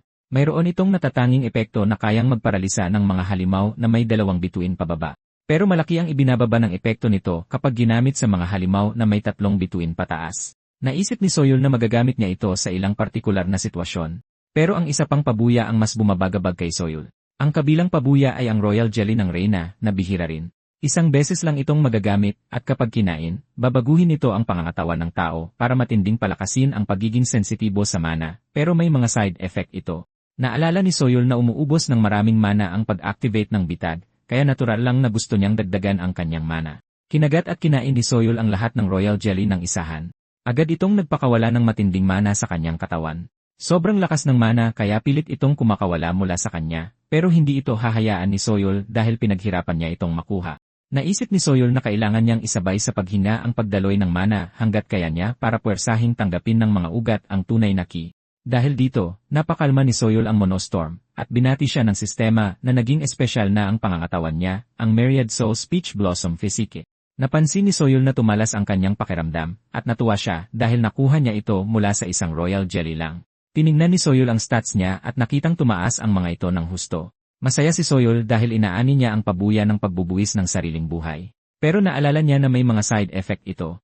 Sa halip na alamin kung ano ang mga ito, nagdesisyon si Soyul na baliwalain muna ito at isipin na lang mamaya dahil magsisimula na ang pinakamahalagang kaganapan, ang pag-angkin sa mga halimaw ng labirinto. Napagtanto ni Soyul na kakaunti na lang ang mga pulang goblin na natitira sa labirinto, at kahit gaano kalakas ang tingin niya sa sarili, hindi niya kakayaning kalabanin ng mag-isa ang ilang halimaw kaya kailangan niyang magdagdag ng mga tauhan.